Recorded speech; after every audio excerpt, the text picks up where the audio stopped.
Good morning, folks. We're going to get started. Hello. Welcome to beautiful Point Reyes. I'm Congressman Jared Huffman, and I really appreciate this incredible turnout for an important conversation. I want to begin by thanking the folks at the Dance Palace and the Park Service and others who have worked with my incredible staff to put together a town hall on very short notice. That's not easy to do, so thank you. And I am largely going to dispense with other formalities so that we can kind of get right to it. I hope nobody is offended by that, but we've got a lot of ground to cover and a lot of community interest. So a couple things before we get started. First, we're trying to keep this town hall focused on one thing, and that is about the Point Reyes National Seashore and some very important recent developments at the seashore. I know there's a lot of things going on in our country, in the world, strong opinions, a divided country, a divided community on much of it. If you came here to talk about one of those things, let's find another time to have that conversation, and let's try to keep this conversation focused on the seashore. Kind of related to that, this town hall is primarily for this community. So if you came here from far away, welcome. It's a great place to spend the day, and it's a beautiful day out there.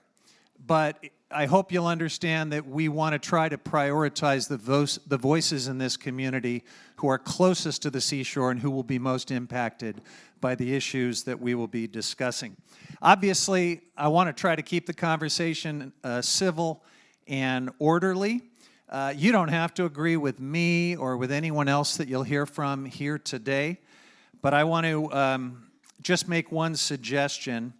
Let's try to be quiet and respectful while other people are speaking. And if you think you already know what this settlement is about, please leave a little space to hear from the parties to the settlement themselves. Let them tell you what they've done and why they did it, and then we will proceed to have a conversation about it. So in terms of the flow of the program, we're going to begin with some short remarks from myself and Supervisor Dennis Redoni. We are the two elected officials who've been representing this area, I think, for the longest period of time. I'm super glad that we also have a representative from Senator McGuire's office and also our great new Assemblyman, not so new, second-term Assembly member Damon Connolly. Senator McGuire and Assemblymember Connolly have very important roles to play on this going forward. So I'm really delighted to have them here with us today as well. So after myself and Supervisor Redoni, we're going to then hear speakers from each of the parties to this settlement, as well as the Nature Conservancy, who was brought in and played a very important role in ending this litigation. And then we're going to open it up to questions and comments. We have some very important community leaders here with us today. And I am going to give priority as we begin the question and answer portion of the program to some of those local leaders. And after they speak, we will then open it up to as many others as we can. We've got 2 hours, and we will try to get to everyone to the extent possible. But the only way we're going to get through 2 hours is a long time for a town hall, by the way, but it's going to fly, I am sure. And the only way we're going to make good use of that time is if we observe a couple of ground rules. First, try to keep your questions and comments to a minute if you can. Certainly no more than 2 minutes. You can say a lot in 2 minutes. You really can. And by sticking to that, you really do respect everyone else in the community who wants to have their voices heard. The second thing is we have learned through hard experience that the only way to keep things moving is to maintain control of the microphones in the hands of my staff. So I hope that doesn't seem heavy-handed or anything like that, but it's really the only way we can keep things flowing and make sure that we hear from other people. We're not trying to censor anyone or anything like that. We just want to cover as much ground as we possibly can. So at this point, I'm going to become part of the panel. I'm going to step back here, and I will start with a few opening remarks and then hand off to Dennis Redoni. And the first thing that I want to say is I think, like just about everybody here, I love the Point Reyes National Seashore. It is unlike any other place in the world, in my opinion. It is a place that is really special to me and my family for recreation and respite, and I am so honored that I've been able to represent this area for 18 years now as a legislator. Time flies, right? But in that time, I've not only gotten to know the seashore really well, I've gotten to know the people of the seashore, and that includes the dedicated staff at the Park Service. It includes the naturalists and scientists who have dedicated a lot of their career to this amazing place. It includes these incredible ranching families who have been out on the point for over a century. I'm really honored to have built those relationships, and there's no doubt that this settlement is a new chapter in the long-running saga of the management of this seashore, the founding and the management of the seashore. There are big changes. 11 multi-generational ranching families are leaving, and that includes all of the dairies in the seashore. 9 ranches will continue operating, 2 in the seashore and others on the edge of the seashore in GGNRA lands that have been managed by seashore staff. All 3 of the elk herds will be managed as free-range herds going forward. The Nature Conservancy will be responsible for much of the management of the vacated lands, and the Grayton tribe will play a greater role in co-managing the seashore going forward. Now, depending on your perspective, there are things in this deal to love and things to hate. I am not here to tell you that it's perfect. It is not perfect. In fact, it's different than the compromise I envisioned when I urged all of the parties to come together and start down this path about 2 years ago. I did bring them to the table, and I helped get this started. And I stayed in touch to keep them at the table, because I felt, and I still feel, like the status quo was not working for anyone. And so, you know, this may be slightly different than what I envisioned when we started down this road, but this is the deal that they struck. And I am going to support it, but I'm going to support it with my eyes wide open. I'm going to acknowledge that it will present some challenges for this community and for all of us going forward to make the most of it. It's going to present challenges for local agriculture. And I care a lot about local agriculture. I have the scars to prove it. It's going to present challenges for farm workers and their families. And we've got about 12 to 15 months to try to work that out and create a soft landing for them and to keep them part of this community. It's going to present challenges for the local community that are economic, that maybe involve the viability of our local schools, a whole bunch of things that we're going to need to acknowledge and find ways to come together and work on as a community. So I do support the deal that you're about to hear more about, but I do it in a clear-eyed and sober way. The last thing I want to say is no matter what you think about this deal, I ask you to remember that there are human beings, good, decent people whose lives are wrapped up in this, including families that have been ranching here for over 100 years, in many cases folks that have never known anything but ranching here in the seashore. So please, no matter where you are on these issues, try to show some respect for the very difficult and emotional decision that they have had to make. If you're here because you oppose ranching in the seashore, please understand that human element as we have this conversation. If you're here because you want to support the ranchers and you don't like this settlement, please remember that this is theirs and listen to them about why they entered in this agreement and the best way that you can support them from their perspective. With that, I'm going to hand off to Supervisor Rodoni, and we'll get things moving. Thank you, Jared. Dennis Rodoni, District 4 Supervisor. I noticed the agenda called me out as a special guest, and it's a little bit strange when you grew up and were raised 2 doors down from here to be a special guest in your own neighborhood. But I take it as an honor, so thank you. It's great to see you all here today and be with all of you. This is a really, really tough and important subject for this community. And I want you to know that the county is here today. Our county executive, Derek Johnson, is in the front row. I see Chloe Cook, our local HHS manager, right over here, our local service center.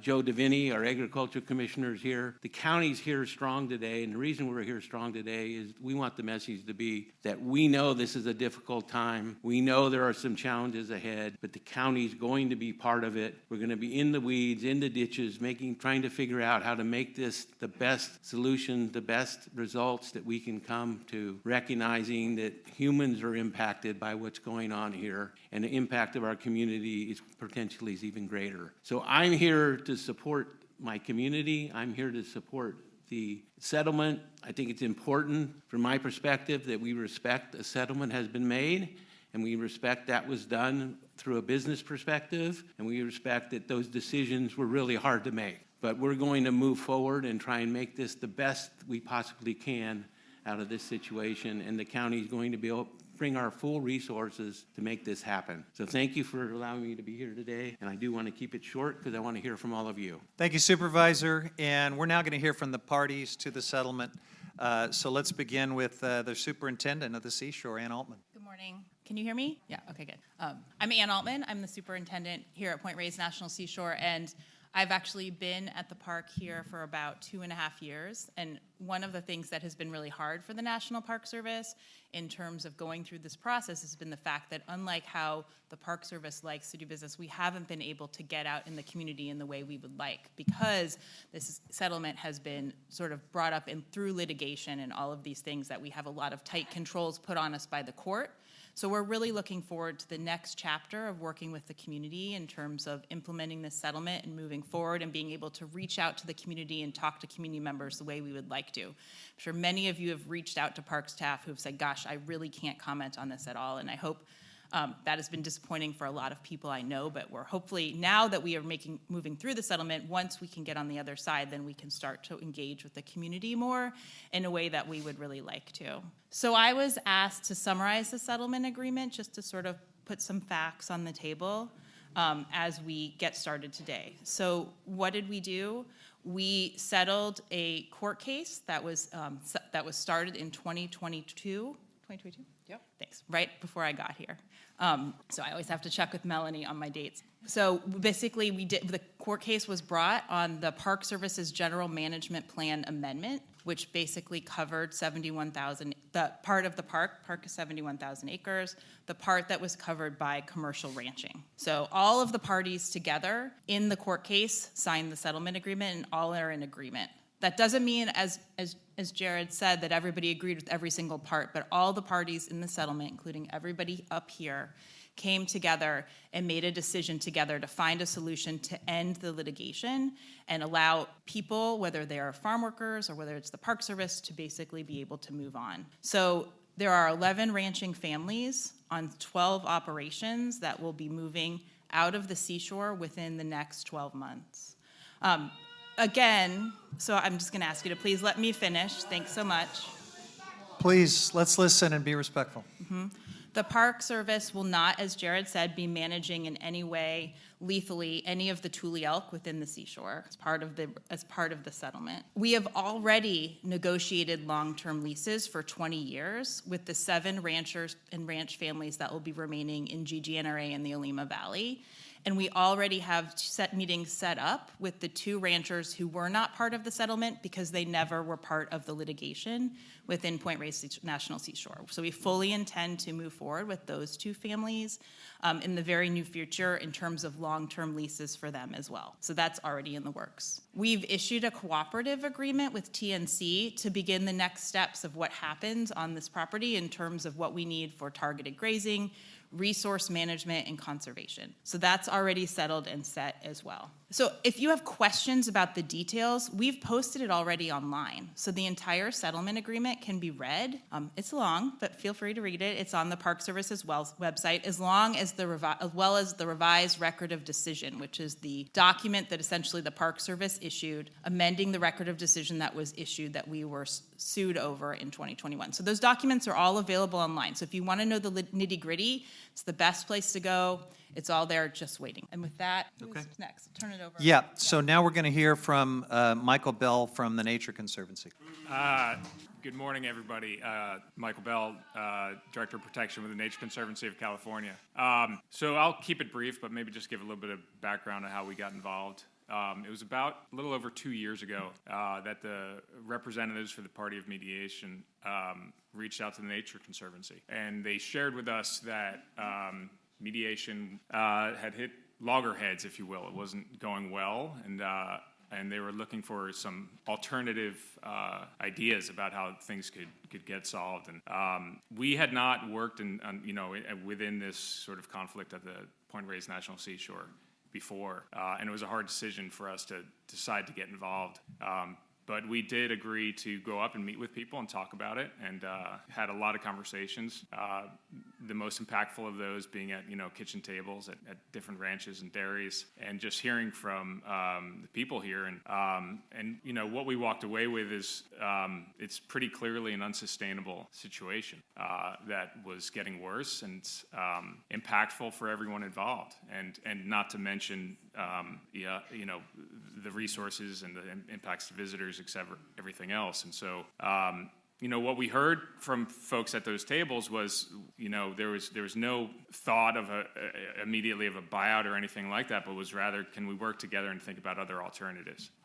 And we agreed to do that. And what we learned as we worked through this is this situation has an incredible amount of really difficult constraints and conditions from which to try to develop any sort of solution whatsoever. This was not a blank canvas, and I hope people understand that. The window for solution development was very narrow, and it was very hard. And people, I think, did their best. We had very real conversations, and I'm proud of how all the parties of mediation showed up, their diligence and their creativity and all of their thinking. And so I just wanted to provide that as background for how we got involved and the experience we had, and I'm happy to talk more as the Q&A starts. Thanks. All right, thank you, Michael. We're going to go now to Kevin Lunny, who is going to speak to us from the perspective of the ranchers. As we do that, I just want to thank the folks that are providing Spanish translation as we go forward. That's super important. And then please be patient as you're trying to navigate the Spanish translation. We're doing the best that we can. There's also an overflow crowd, and I want to assure everyone that we will go outside and collect questions to the extent that we can from the overflow crowd as well. We're trying to be inclusive here. All right, Kevin Lunny on behalf of the ranchers. Hi, I'm Kevin Lunny, a rancher on the historic G Ranch. It's the only home I've ever known. I didn't really, wasn't expecting,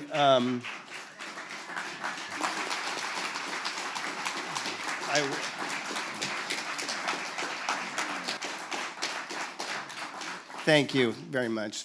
It means a lot. It really does. I actually didn't know what this panel was going to look like because I kept saying, no, I don't want to do it.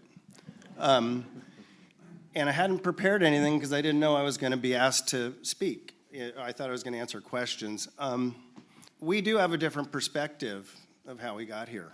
We come from very, very different perspectives. The Park Service and the plaintiffs have a perspective, and the ranchers have a perspective, okay?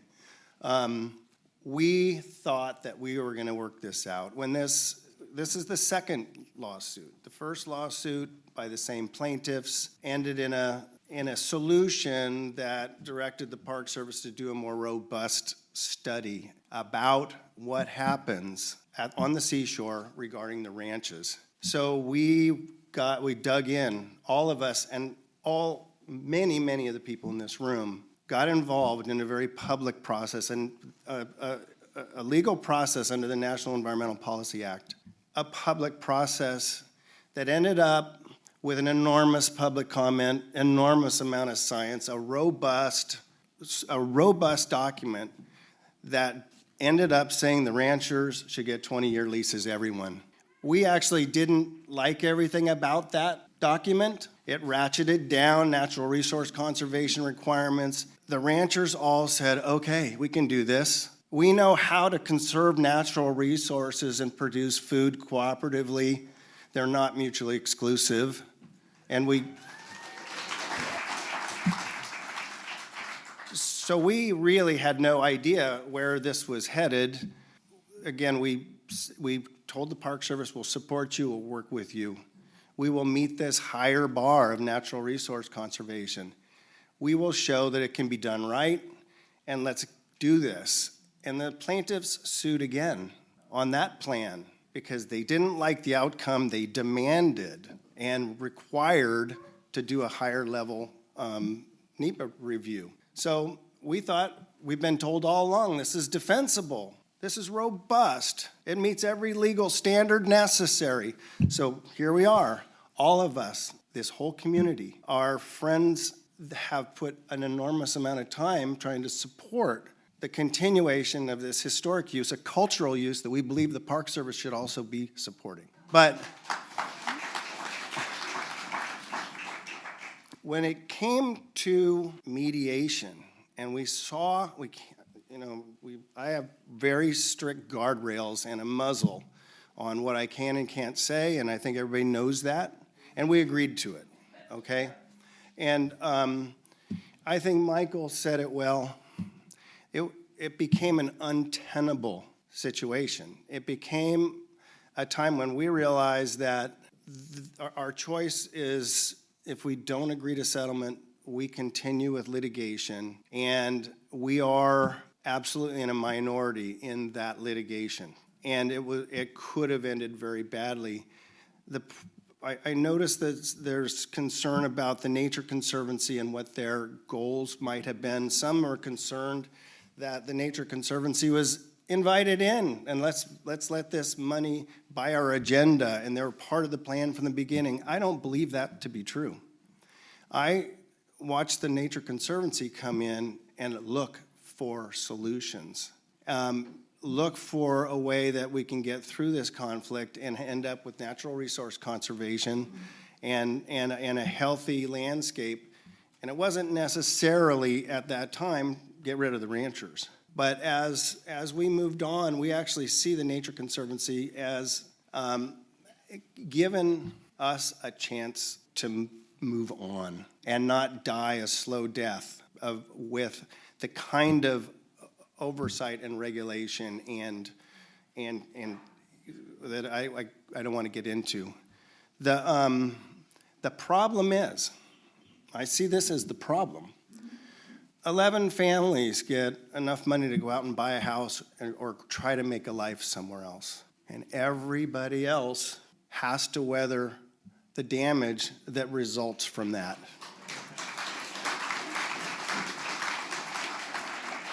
And I think that, I can't say that I have to agree that we were willing.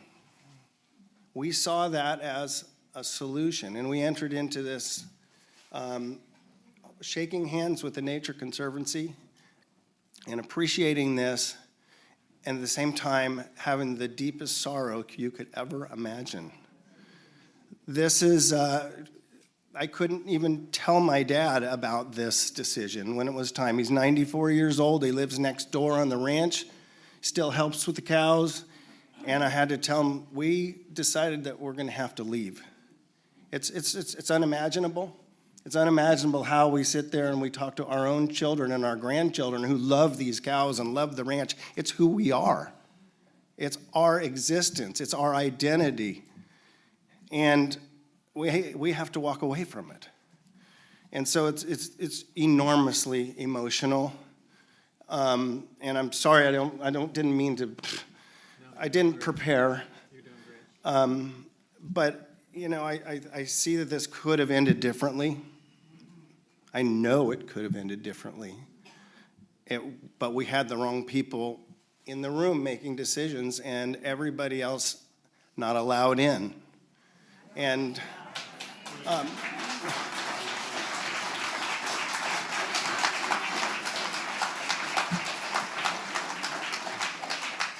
and it's just sad to see such a profound change in our community with almost zero community input. And it's I guess, that's how it works in court. You know, that's the legal system. But it's sad. You know, the first time, Dennis, with that first lawsuit, Steve Kinsey stepped up and said, I'm going to intervene. And he did. And when we're in settlement negotiations and the judge was there, and it wasn't just self-interested ranchers trying to convince a settlement that what was good for them. We had the county of Marin there arguing for us. And this time around, you elected not to intervene. And I think that played a role in all this. I'm sorry. I'm sorry to call you out on this, Dennis. It is. So no, I'm sorry. That's not what this is for today, and I apologize. I'm just certainly. So I'm just. I think I better stop. But I do. I think that things could have gone better. I am grateful that the Nature Conservancy did come in after all this and work through to find a settlement. Otherwise, we'd be in court right now, toe-to-toe with the parties.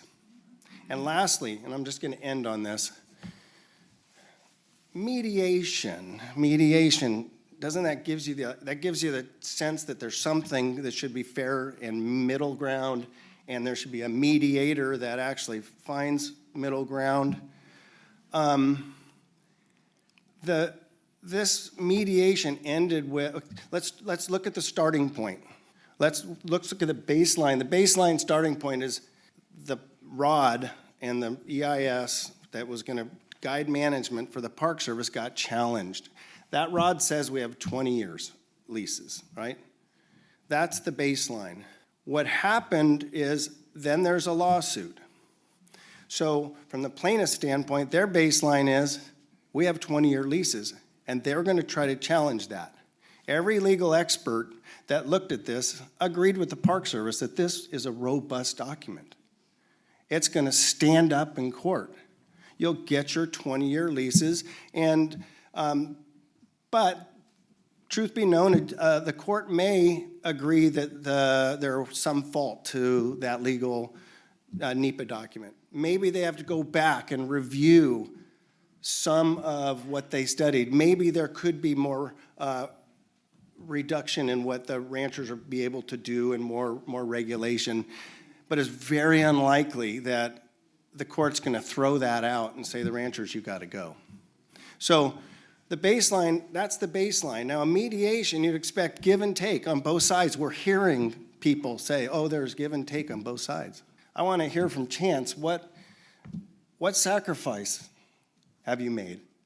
I want to really hear the give and take. The way I see it is, from that baseline, this community gives. Our families give. We have some help from the Nature Conservancy. We have some help from the county that's adding money to this decision. Now, the county's saying they're adding money to help with the workers. They're actually adding money to get this deal done. And some of it's going to go to the workers. You could call it going to here, or you can call it going to there. We're grateful. We're grateful that that Andrew Giacomini stood up, and he's standing up for those workers.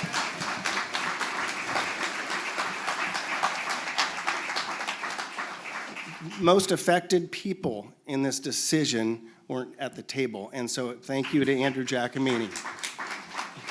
But then we give up our home, our identity, in exchange for a dollar amount. I'm not saying that we aren't getting anything, but there was a give on the rancher side, and I want to hear about the give on the plaintiff's side. Thank you. I'm finished. All right.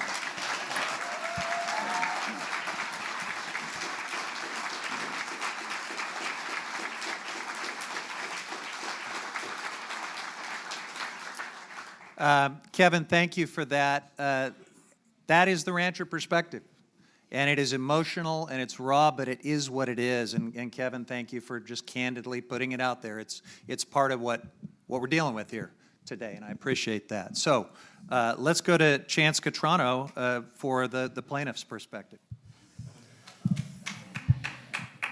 Yes. Good morning, everyone. And thank you, Kevin, for sharing your perspective. And I think throughout the entirety of this process, there have been a lot of heavy feelings. I know there's been a lot of grieving, both out at the ranches, but obviously in the community as different bits of information have come out over time.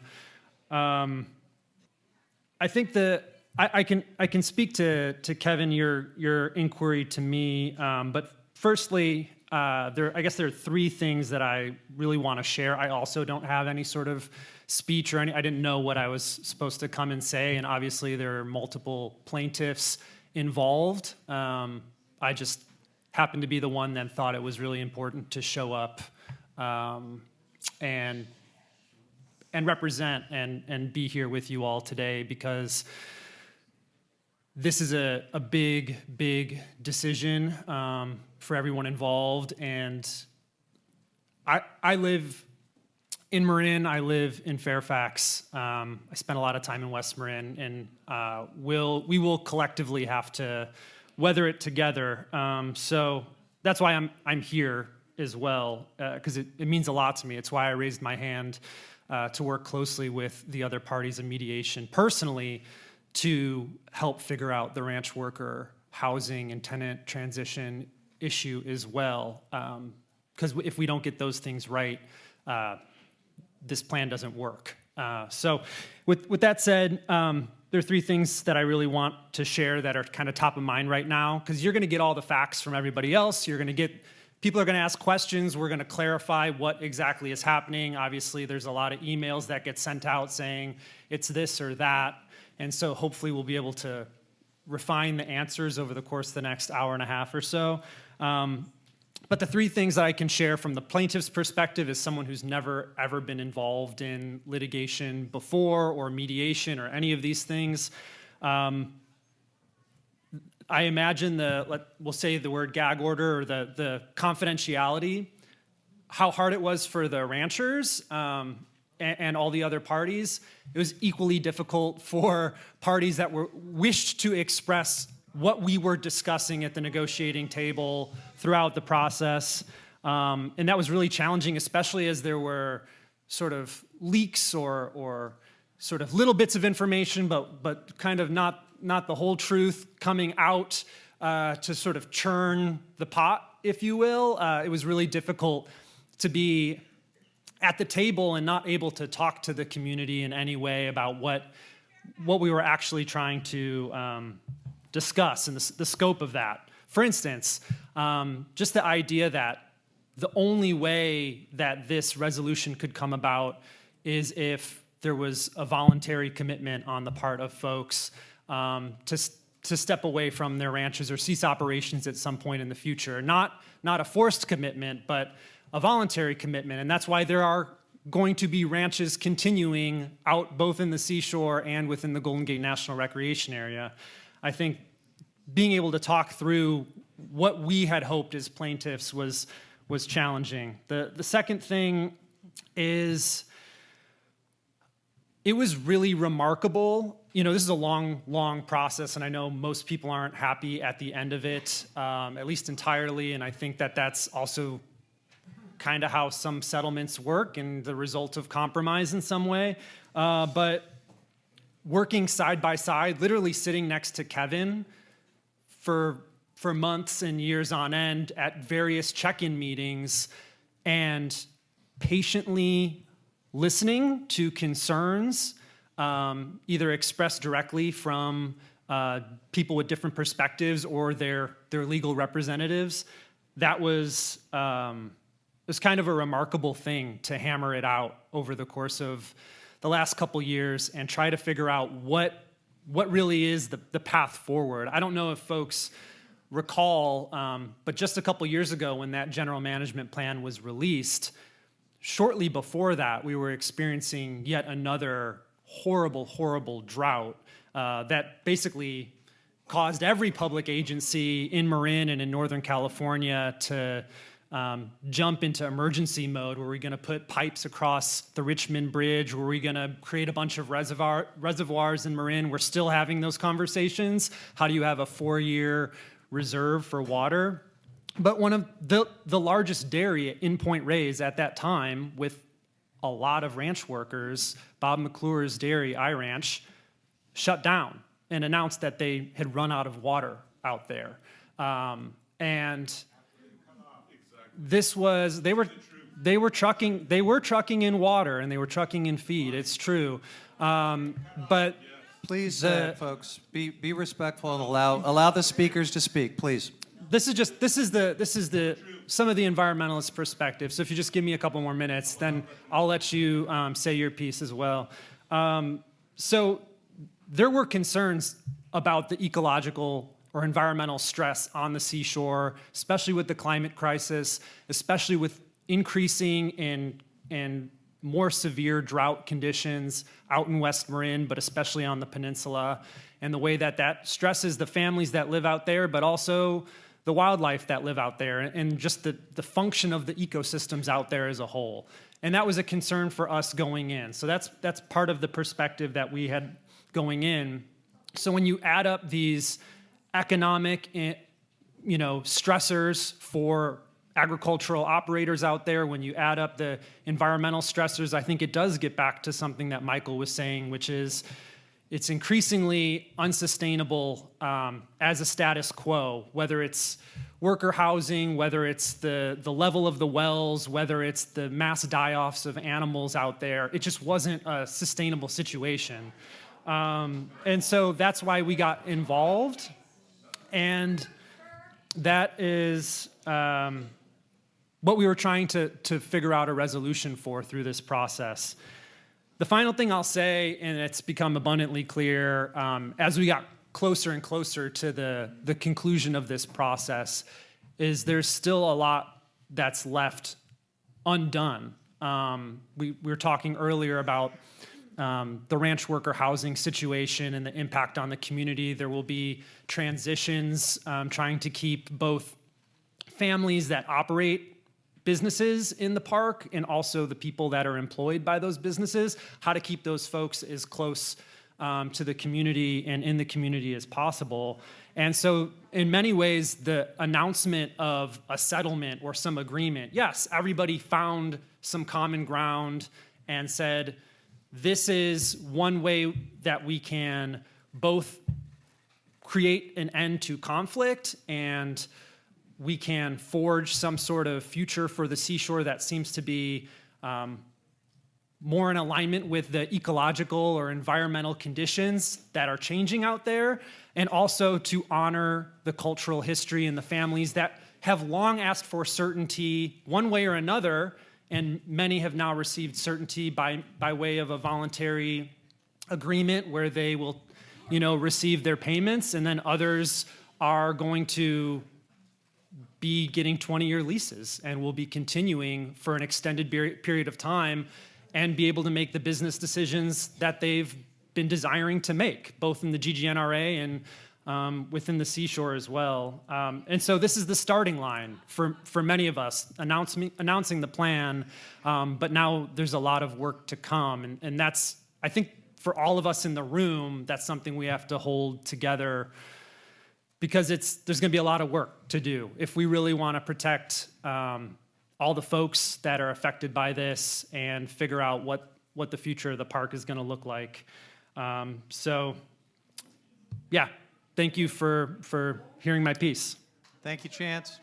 All right, folks, we're gonna now hear from some other folks, but just by way of maybe synthesizing of a couple of things that we were just hearing, from my perspective as someone who tried to check in with the parties over the course of this 2-year mediation process, Kevin, I can't disagree with your assessment that the the plaintiffs, the compromises were a bit lopsided in this final settlement, but it was not an absolute sweep for the plaintiffs. I'll tell you, I was in touch with their attorneys, throughout. And the absolutists who wanted an end to all ranching in the seashore and wanted no grazing, and wanted a rock-solid commitment that, there'll never be lethal management of the elk, they're not getting everything they want. There will continue to be some ranching, albeit without 11 families that have been there for 100 years. There will continue to be grazing because you have to graze if you don't want all of these lands to revert to coyote brush and the kind of habitat that doesn't really have natural values. And we'll see how the commitment to non-lethal management of the elk goes. I've got a lot of elk herds throughout my district, and I will predict that we will eventually have to have some lethal management because there just aren't predators. But we'll deal with that down the road. In any event, I do see some compromises on different sides, and we will have a lot of challenges trying to make the best of it going forward. With that, I want to turn to Lily Verdone from Malt as our first speaker. Lily? And then on deck, I would like Sarah Hobson from the West Marin Fund and Carlos Parada from West Marin Community Services to be ready to go, please. Well, thank you all. I was not aware that I was going to be first on deck, so this is just going to be, off the cuff. And thank you, everybody. You want to stand up, Lily? Thanks. Again, Lily Verdone, Executive Director for the Marin Agricultural Land Trust. And first and foremost, I just want to thank everybody for being here. This is emotional. This is long-term. This has impacts for our community and will. And I think that as Malt stands, we've been around for 45 years to protect agriculture. And this is definitely a blow to what's happening right now in the agricultural community. But I think that it's critical that we come together as a community to really support the ranchers, support the community that's living out there in this next transition. And Malt is dedicated to do that. And our board and staff are here, and we're already working on those things. And I urge people to come together to make this transition as easy and as forward-thinking as we can as a community. So thank you, everybody. Thank you, Lily. Sarah? Sarah, where are you? There we go. Good morning, everyone. Thank you for calling on me. My name is Sarah Hobson. I'm the Executive Director of West Marin Fund, which is a place-based community foundation serving coastal Marin. And our mission is to support the health and well-being of all who live, work, and visit in West Marin. I'm also the chair of the Committee for Housing Agricultural Workers and Their Families. I would like to make a couple of points which relates to the absence of the people who've been living and working, not just the ranchers and the leasers, but the families who are part of this community who contribute in multiple ways. They are part of our schools, they're part of our neighborhoods, they're part of our families. They make a huge contribution, and we hardly heard a word from the panel. We know that they were not involved in the process until the very last minute. And I would just, this is something that I'm very passionate about, and I know the community is also very passionate about. And I would urge you to go on site to wmhousingsolutions.org to see a recent study that has been completed about the conditions of people who are living on the ranches. I am very aware that the ranchers have a really terrible time in front of them. They do have some resources, and Kevin is very generous in saying that. But there are many, many families. I just received a text saying from somebody who's lived and worked on a ranch for a very long time saying, we're desperate, we don't know what to do, we're not being considered, help us. So we as a community need, and everyone, we need to come together to make sure that people are living and can stay in the community, and that we as members of the community, I mean, how many of those people are in this room? It was a very last minute thing to even have translation. Yes, thank you. So anyway, thank you for saying this, but it's like they're outside, and I have the mic, and we have 2 minutes, and I'm going to stop. So, but I do want to draw attention to that. It's extraordinarily important, and it's incredibly important to give voice and leadership to those families as well. Thank you. All right, thank you, Sarah. Carlos? Carlos Parada, where are you? Thanks, Carlos. Thank you, Jenny. I'm going to speak representing the West Marin Community Services, and we are a service organization that have always been working with the Latino community and with other people, and mainly the ones that actually are the poorest in our community, the ones that need the most help. I want to say that again, the ones that need the most help, because they don't have the... Speak up if you could, Carlos. Because they don't have the resources to be able to actually handle the crisis that is going on right now. And I'm talking about 3 things, not just 2. They might lose their housing, they might lose their work, their actual job, and they might get deported, as a matter of fact, because Trump is coming in. So that's a different thing.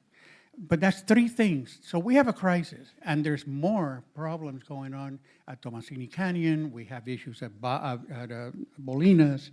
So I think that what I'm happy about right now is that throughout all these years, 48 years I've been here. I wasn't born here, obviously.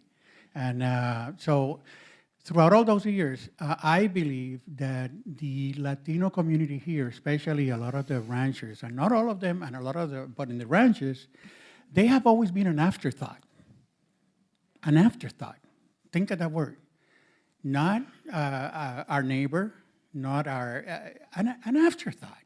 So personally, I have seen in this situation that's going on right now that they have actually stood up, that they're writing letters to the light. They're even putting their names on. Think about that. So actually, in a way, I feel like this has been a catalyst to actually help getting them up and going to be part of our community, because they are. These are our neighbors. And so we're all responsible for them.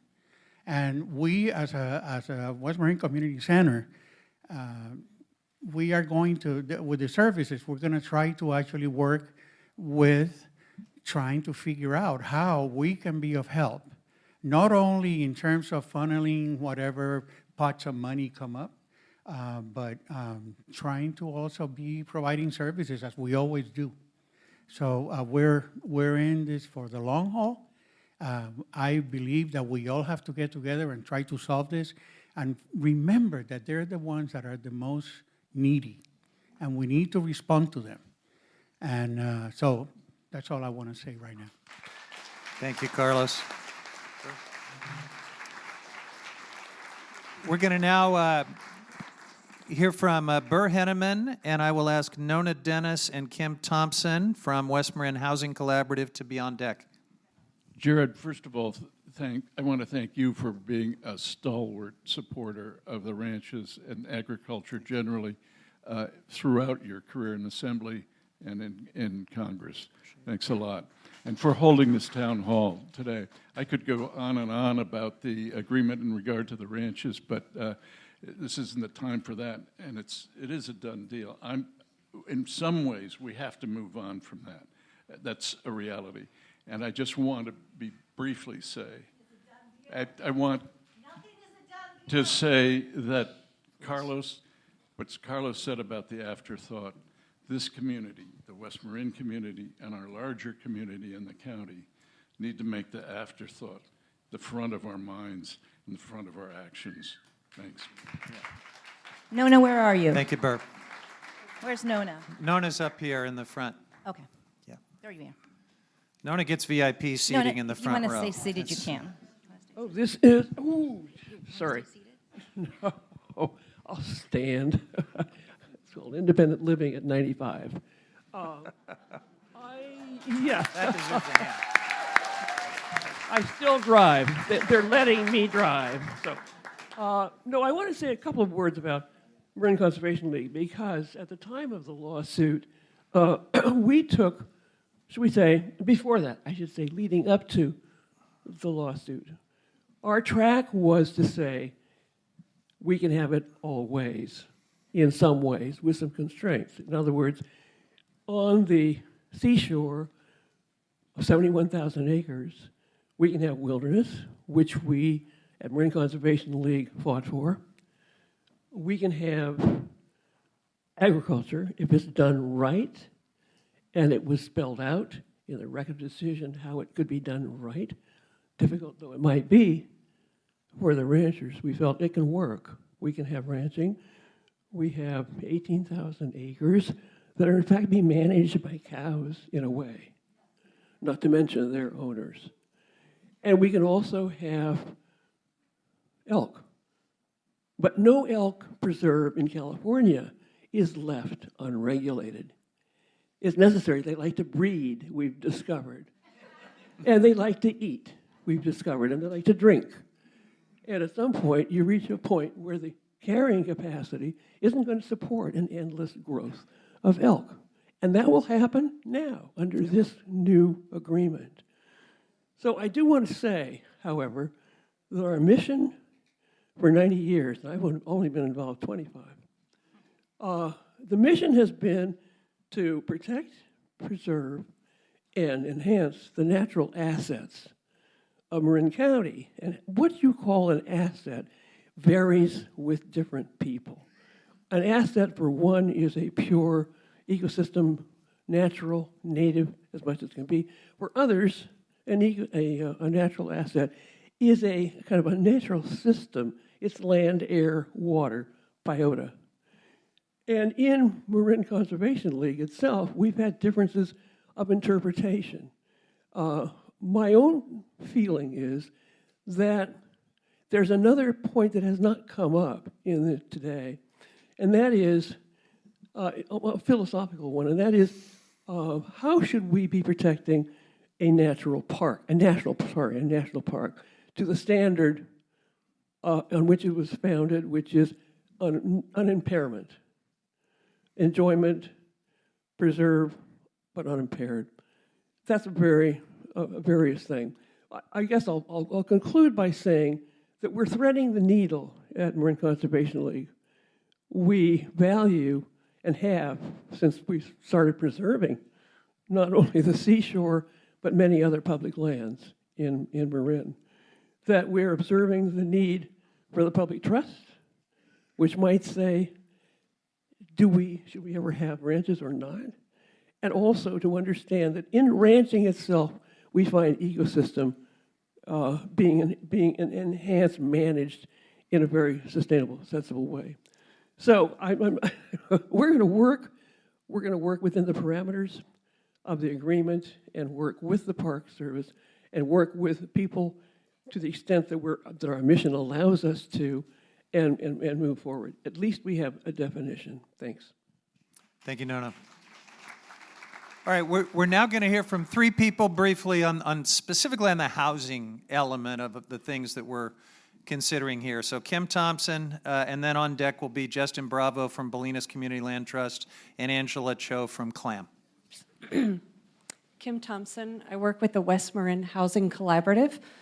That's the Community Land Trust Association of West Marin, Bolinas Community Land Trust, Two Valleys Community Land Trust in San Geronimo, and the small but mighty Stinson Beach Affordable Housing Association. I'm deeply moved by everything that's being presented here and what we're all carrying. The only thing I could say at this moment is that what I know is that we are a community of leaders in West Marin, and we have remarkable capacity to serve and uphold and provide for one another. And I have witnessed that in my years at CLAM and personally in this community. And so I would say personally and also on behalf of the West Marin Housing Collaborative, we look forward to following the Latino leadership, following the stated needs, working with this situation and with all partners involved to create the housing that's needed. And I would also invite all of us to, in a grounded, thoughtful way, think about what we can do as individuals and as a community to step up and utilize the assets that we have, both in terms of properties and also in terms of relational assets, to come around and embrace the affected families in this situation. And please feel free to reach out to myself and all of our housing advocates for deeper conversations about how we bring your thoughtful idea into reality to home this community. Thank you. Thanks, Kim. Did I see Agnes? Are you here? Justine? Justine? Here's Agnes. Hi, everyone. My name is Agnes Cho, and I work with the Community Land Trust of West Marin, or CLAM. We're still working to digest the news of the settlement and what this will mean for the many, many families who live and call the ranches on Point Reyes National Seashore home. It's no secret that there is a shortage of affordable housing in West Marin. I see the sign, build low-income housing for displaced workers, and CLAM's mission is to create stable and permanently affordable housing in West Marin. And in order to do that, we need the partnership, we need the support, we need the advocacy of every single person in this room. We are currently working with so many of the community organizations that have already spoken, not spoken, to look into short-term and long-term housing for ranch workers and agricultural workers in West Marin. And I can just say that we, like echoing Kim Thompson, we look to the leadership of the Latino workers and families that are directly impacted and most impacted by this. And we just look forward to being a partner in the community to keep folks housed in West Marin. Do we have Bolinas Land Trust? Justine? Is Justine's not here? Okay. So, oh, sorry, yeah. Jasmine, I'm sorry. Got a typo here.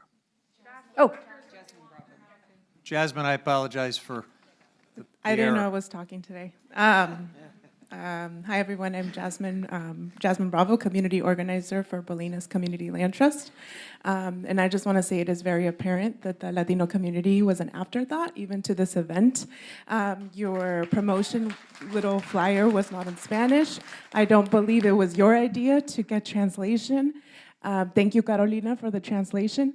A lot of the residents who live on ranches are outside. We just knew about this event last night. Yeah, we just have to stick together, and I'm just wondering if you all have a plan for a workforce after the residents who live on ranches have to be evicted and have to be displaced, and you lose Isabel at the clinic, and you lose my sister at the clinic, and you lose Gabriel Romo as a banker, and you lose everyone who lives, who works at the grocery stores and makes your food.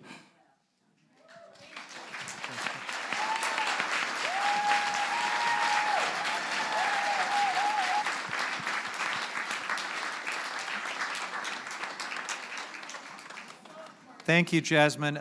David Lewis from the UC Ag Extension. David, where are you? David's over here. And then on deck, we'll have Donna Fare from the Prinsa and Cassandra Benjamin from the Marin Community Foundation, and then we'll open it up. Congressman, good morning. Thank you for this gathering that you're doing today for all of us. It couldn't come at a more important time. I'm David Lewis, Director for UC Cooperative Extension, Marin County.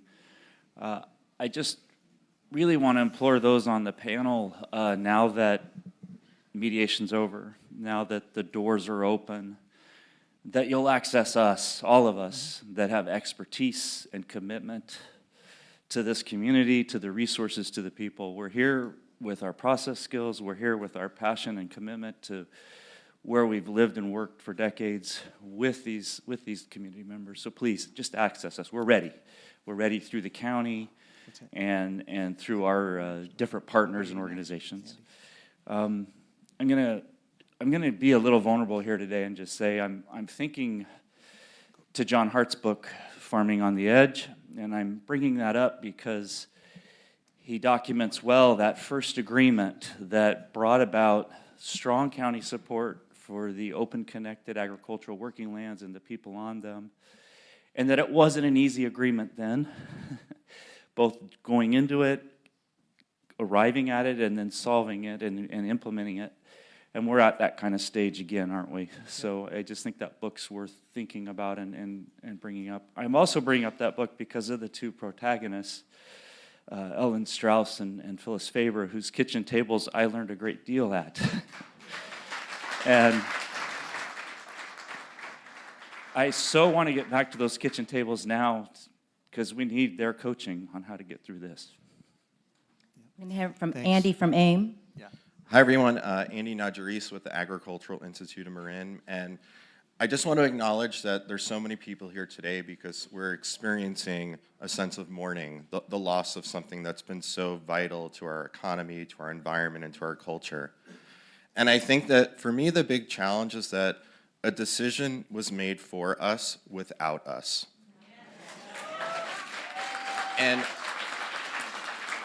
as we stand here today, the greatest threat to the Tule elk is not cattle, it's global climate change. And what we can all do is to preserve our local food system. So we run farmers markets and food access programs. We're here in Point Reyes with our roll and route at Walnut Place and our seasonal Point Reyes market. And we know that shopping locally and close to home and seasonally, we can eat our values. But unfortunately, that's being taken away from us in our community.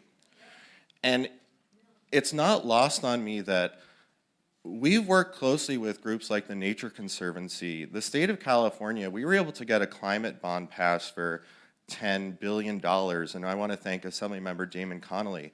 As part of that bond, there's $1 billion to invest in things like healthy soils and regenerative grazing and climate-smart agriculture. So what confuses me, and I really want to open a dialogue, is that the very organic dairies and ranches that were pioneers in this work to build a movement for climate-smart agriculture that created this climate-smart bond are now being taken away and shut down.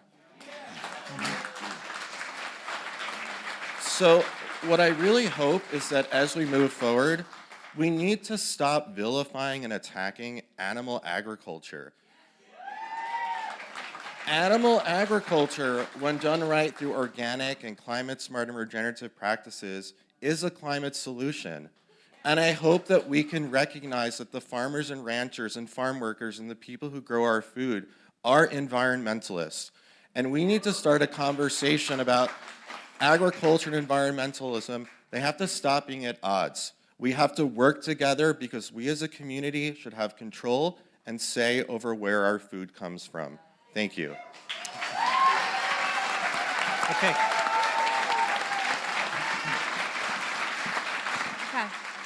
Thank you, Andy. Folks, if you want to ask a question or say something, raise your hand. We'll try to get around to as many people as possible. Okay, here. Oh, yeah. Jenny, is Donna here, too, from Princeton? Donna and Marin Conservation League. Marin Community Foundation. Yeah. Oh, here we go. Okay. All right. Here we go. Sorry, So- we're kind of okay, scattered let's go, with one Donna. microphone, Yeah, so here, Donna. I'm going to do our best. Donna.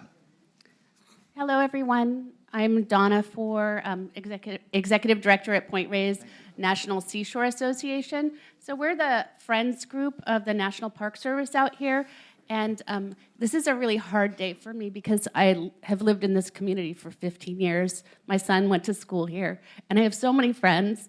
I'm thinking about Annie Keogh over there. So I know this decision, and so many friends of the Park Service, clearly, that this decision has been a difficult one for the whole community.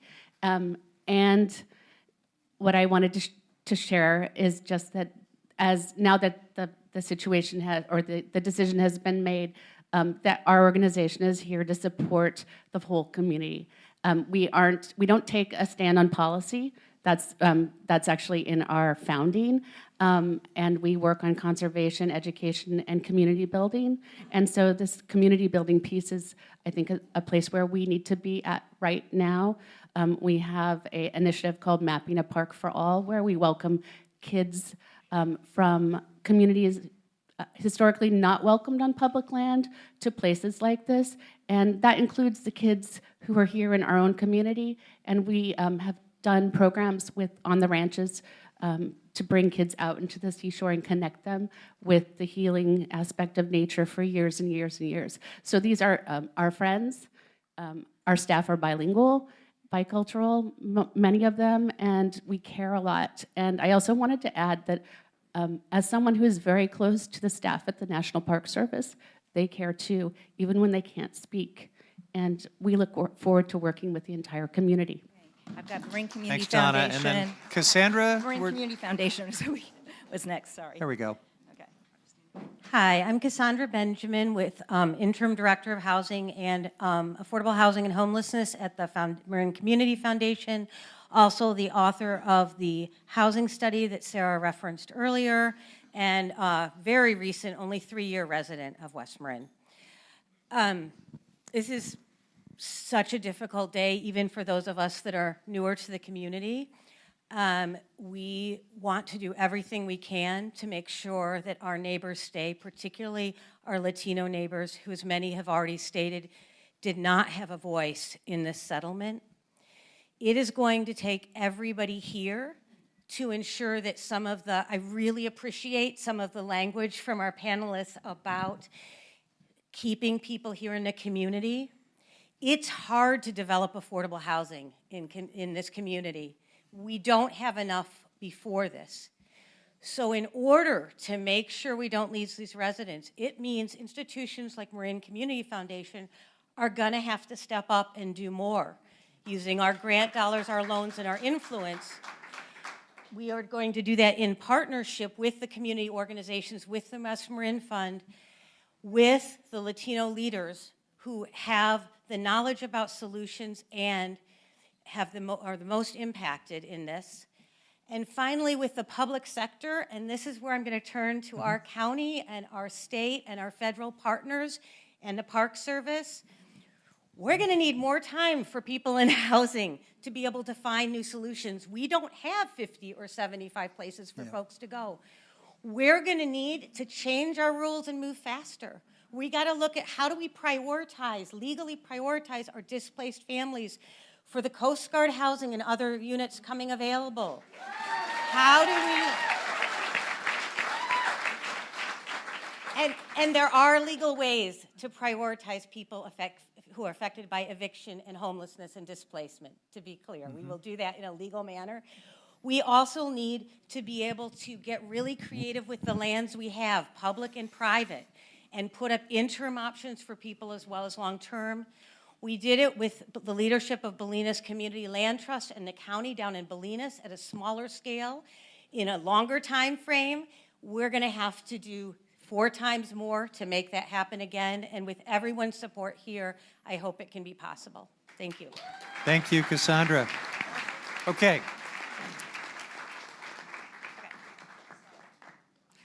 Thank you. Albert Strauss from Strauss Family Creamery.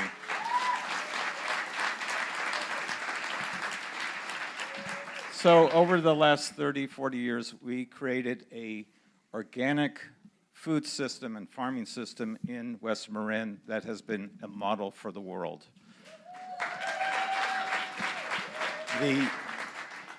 The Prince Charles, at the time now king, came here on his honeymoon because of the organic farming community.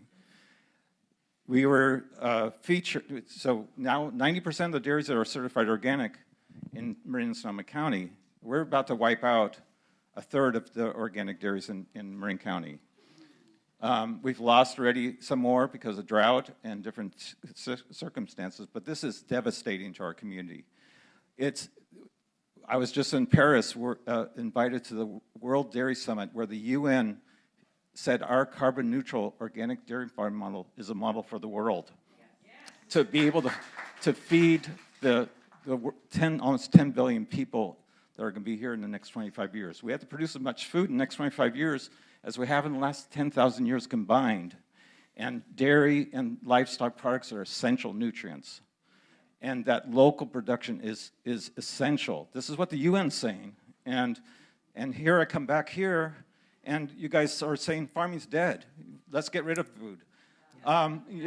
We are short of organic milk on the shelves right now, and contributing because of you guys. This is not acceptable. This is not, I don't see a vision for the future. I don't see anything that shows us that you're in it with us. You've driven a stake through the heart of our community and our farming system and our food system.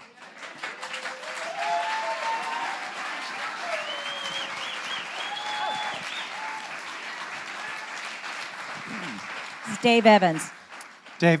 I'm going to do my best to follow that up. This is an emotional time. My name is David Evans.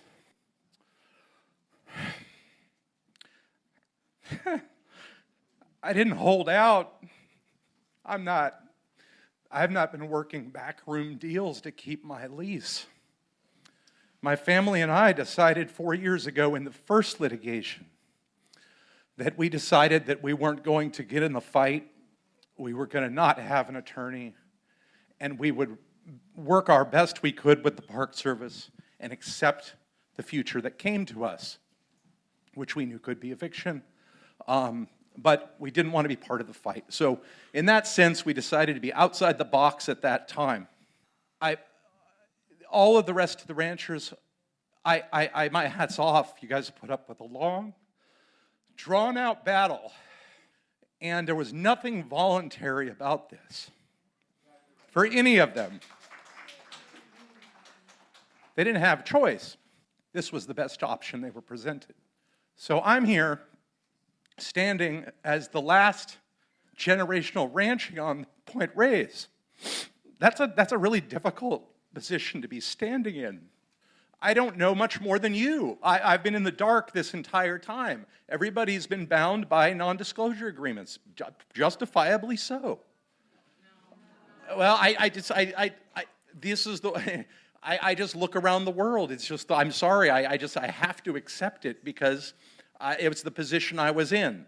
And I also haven't had any choice. There's been no choice. So I've continued to do my operation. I've done the best I can. And a few days ago, just like the rest of you, bam, I find out what's going on, okay? The rumors, everybody's heard rumors. We all have been trying to figure out what's going on. Now we know. I've read the ROD. I was just absolutely stunned that, I didn't know how they're going to deal with me. I have no idea. I still don't really know what's going to happen to me, except for I have to read what's in the ROD, and I'm still trying to digest all of that. I had no idea there was going to be a potential land swap in the seashore to consolidate things. It makes sense on a certain degree to not have non-contiguous pieces of land to try to manage. That's really difficult for a livestock operator. But there's bigger issues at play. This is, my small issues here. And whether my lease is there or not, I don't expect many of you to actually care because most leases are leaving. What I want to bring to the table is the fact that I am still there. I am going to be offered a lease, and I'm going to have 20 years there. No one's offered me a buyout, so I want to make the best of what I have. I have the ability to employ people. I have the ability to manage ranches. I have the ability to run cattle. I know how to do this. I've demonstrated this over my years. I've embraced sustainable and regenerative agriculture.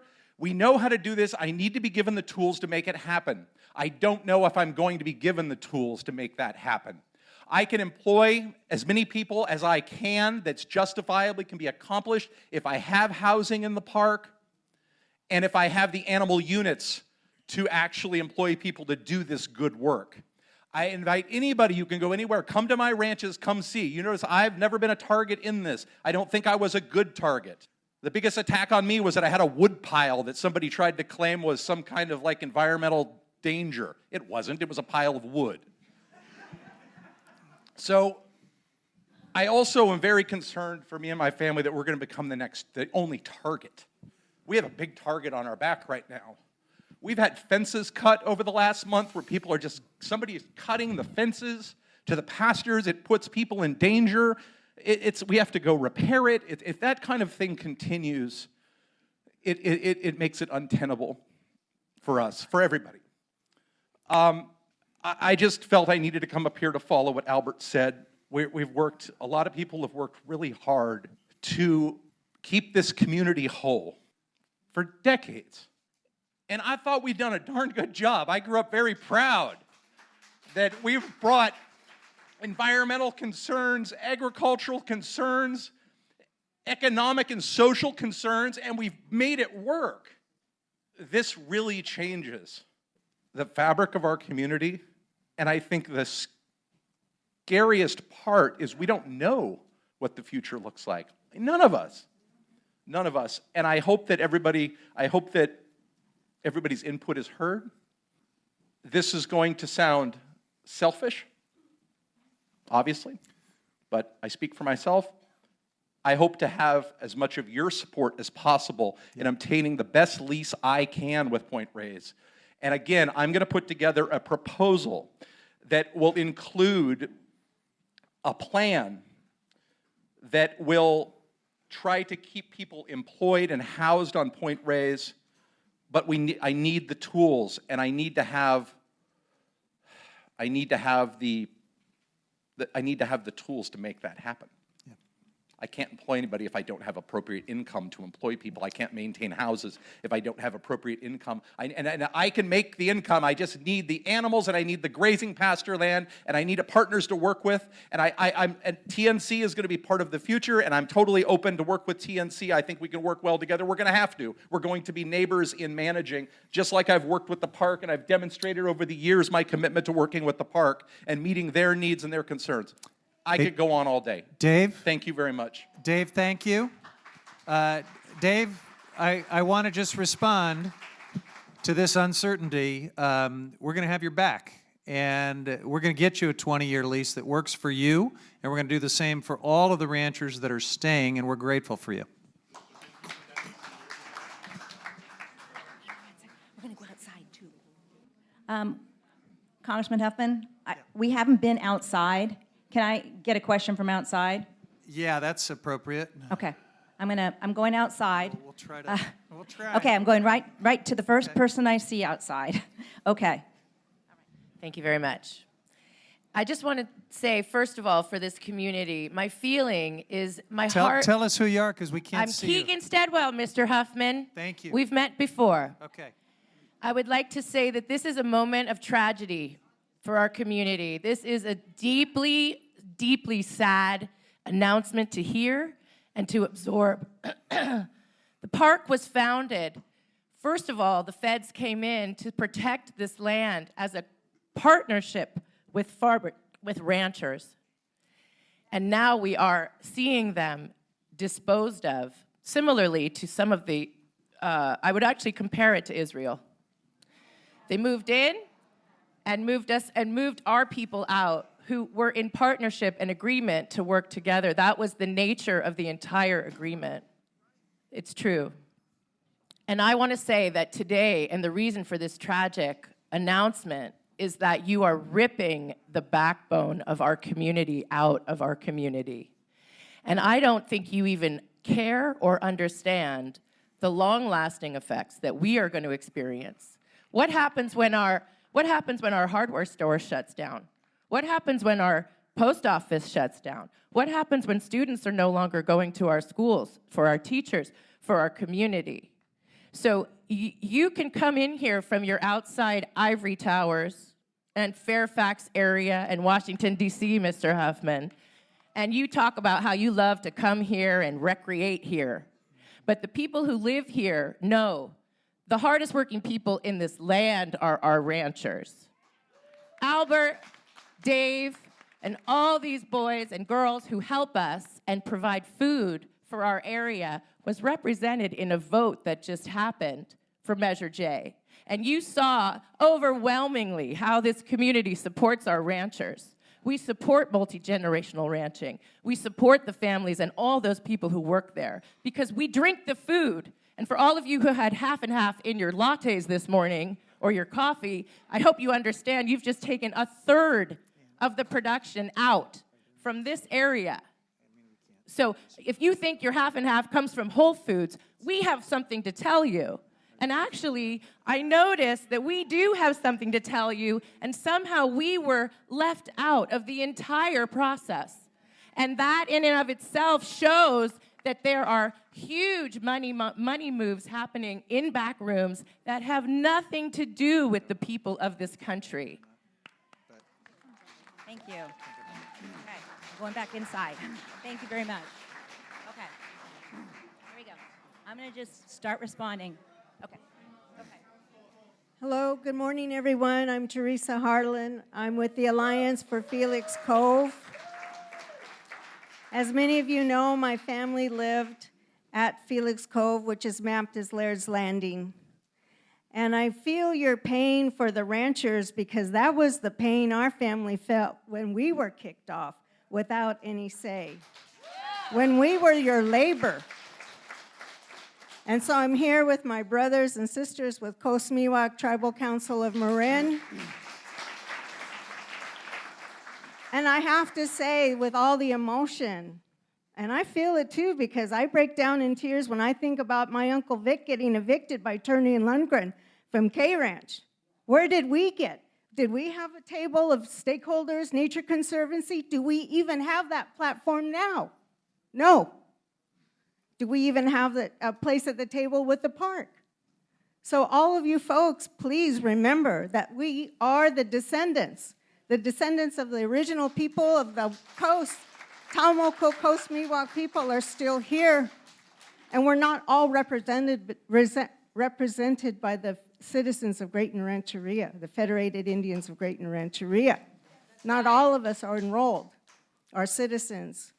So please remember that when we are talking about the next steps in settlements, think about the indigenous people. We want to come back. We want to bring our voices and our presence back to Tamauliwa, to Tamahui, to the ancestors, our ancestors who are buried here. And I hope you will not create a scarcity of this platform and allow my brothers with Coast Miwok Tribal Council of Marin to speak. Thank you. Okay.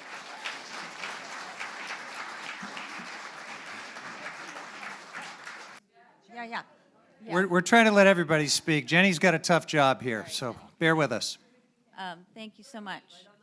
My name's Libby Patterson. I'm a member of the community and also a supporter of both local agriculture and also the environment. I think we live in a time when taking care of nature and taking care of our communities should be one and the same. We are seeing the terrible devastation of fires that are destroying housing down in LA. And we need to protect our communities, protect our housing, protect our local food system, and protect our environment. I think we can do both. I think there is a middle ground solution. Back in October, a group of philanthropists wrote a letter to TNC to say that there should be a solution that allowed the ranchers to stay, the people working on the ranches to stay, and to protect the environment. And that might mean instead of having the Park Service manage the ranch lands, which has been a fraught situation, hasn't seemed to work, bring in another organization to manage the ranch lands of people who have knowledge and understanding of regenerative agriculture. And that would allow us to have a model agricultural system continue on the seashore.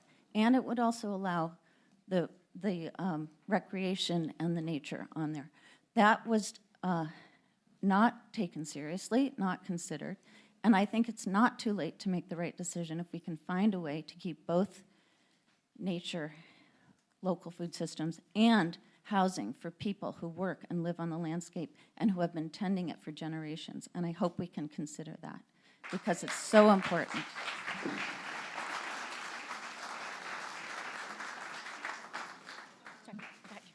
Thank you. My name is Shalina Moreta. I'm a fifth-generation dairy farmer. I'm not one of the farms that you would consider is being affected by this because I'm not on the point.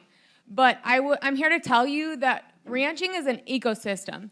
We all rely on each other. When we lose this many farms in one place, it's going to have a ripple effect on all of us throughout Marin County, Sonoma County. We just fought for this. Measure J, no on J. That was us. Because we believe in local food systems. And the community spoke out overwhelmingly that they want to continue local food. So why do we continue these attacks on our local food, because that's what this is. I want to bring up that you did not consider the Latino families in this. It's great that you want to talk about moving on and affordable housing. Did you ever consider the Latino families? Do you work with them? Because I do. They are furious when all of you try to tell them what they should and shouldn't do. Affordable housing isn't what they want. They're not losing their jobs, they're losing their careers. They work on these farms because they love animals. This is what they do, this is what they're passionate about. They came here because they want a better life, to be able to live here and work with animals. If you ask any one of them, you would know that. So talk to them before you come up with your next steps for what they're gonna do. That's not right. They do not want to be displaced, they do not want to find new jobs, and they do not want to find new careers. This is not just a matter of affordable housing. Now, next topic, a gag order. None of us knew about this stuff because none of the farms that were being affected were even allowed to talk about it. And even now, if any of you give them a call, you have to be like, did you want out of this? Blink twice if you felt like you were in danger. They're so afraid to discuss it. They're not allowed to. You guys have scared the hell out of them. And as another farmer myself, scared the hell out of me. Because when is our family going out? When are you going to address how you allow, instead of protecting the farms, you continue to allow constant attacks? We need protection for the farmers. That's what the community wants. I would also like to say that we have a deep respect for the Miwok people. Growing up on a farm, we've heard a lot of stories about the Miwok people, and we try to keep the land as it looked during those times. And I would say that I think that most of the farmers around here have done a pretty dang good job of that. Thank you all.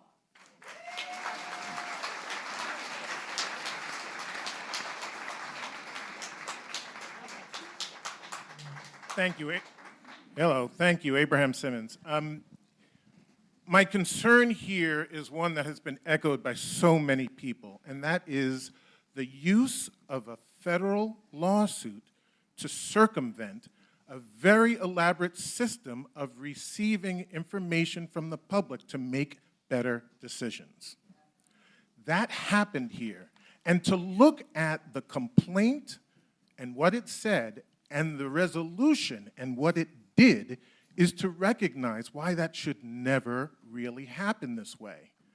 We are solving problems that were not reasonably expected to be dealt with in the litigation that was held there.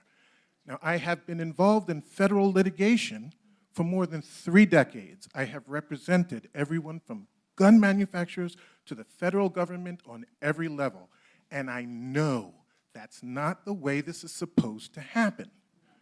It simply is not.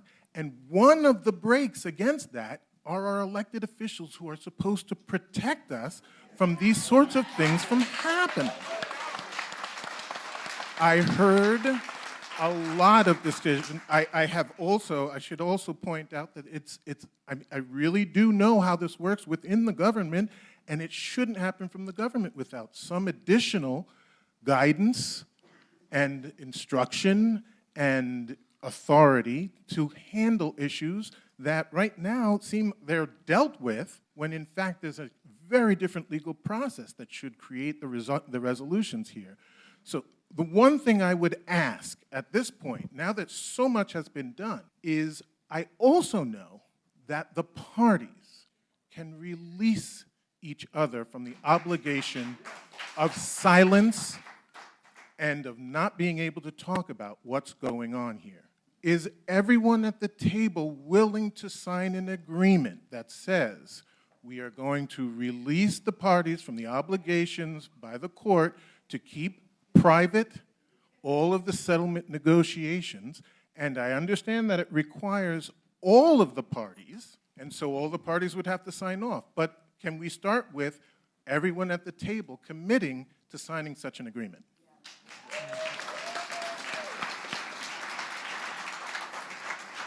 Going to Jason. Sorry, Jason, the man in the black hat. Okay, here we are. Open to us, Aniko. So I said, hello, relatives, my Coast Miwok dialect.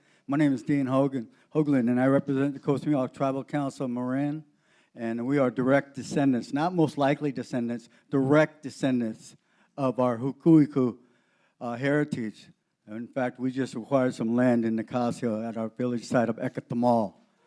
And I want to talk about, there's some things that came up, and when you talk about an afterthought, we are the afterthought of the afterthought. And you talk about displacement. We are the original people of this land. And some of the things that's appalling to hear, and it's just heartbreaking to see how families are affected by these decisions. Because some of the values that we have as indigenous people is about inclusiveness, all right? It's about cooperation.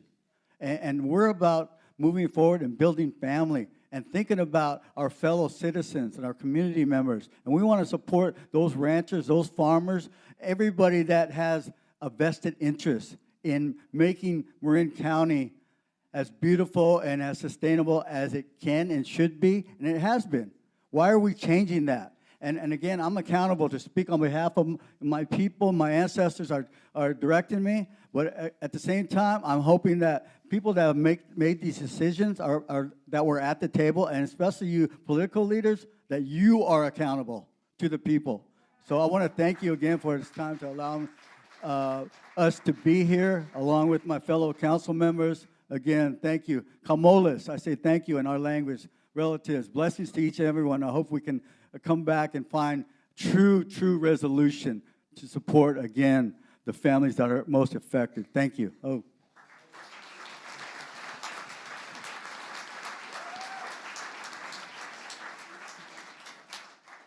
Hi, my name is Margot Wixom. I'm part of the Point Reyes Restoration group, and I want to thank those of you on the DS who have actually stayed grounded in facts for decades.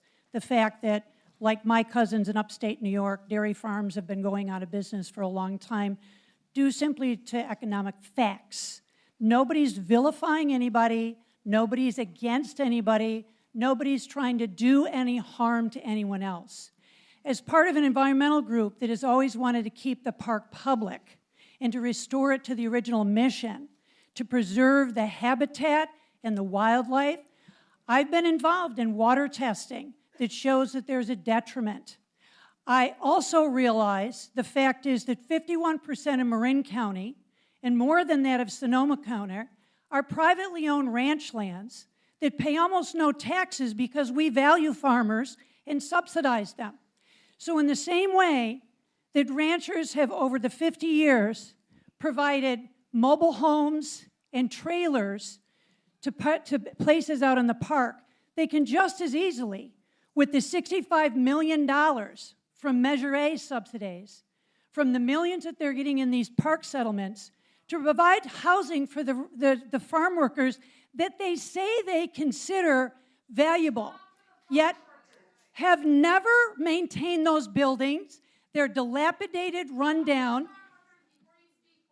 Let's so listen to each other, rather than please. be a MAGA who says, I don't want to hear any of your truth,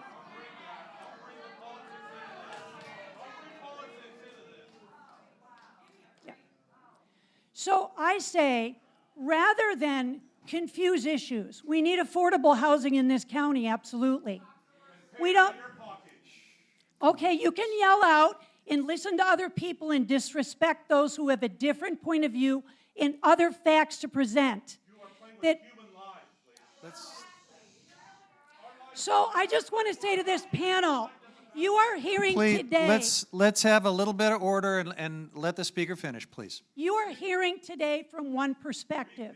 And I say I applaud you in representing a fuller perspective that takes into consideration facts that there are many ways in which farm workers can and should be provided housing, and they should be able to come out of the shadows earlier than when Andrew Giacomini tried to go against the park. Why not start doing that 50 years ago and caring for our farm workers and realizing that the Felix family was evicted by the ranchers on the point? So let's not confuse facts with mythology and say there is a way to preserve the environment, to respect EPA regulations, to provide a public park, and to respect farm workers and their need for housing on the private lands where they're employed. All right, thank you. Okay, I'm going to do a time check here, Congressman. Congressman. So I think we get. Yeah, we're at a time check here. I said 2 hours. It says an hour and a half on the agenda, but I was hoping we could go for 2 hours. I think there are a lot of people that want to speak. Okay. So, Yeah. all right. All right. By popular demand, there's someone down here in the front. Let's, if we could, allow 17 more minutes. I know that's more time than many of you thought, but I think it's important. Hi. Oh, you do that?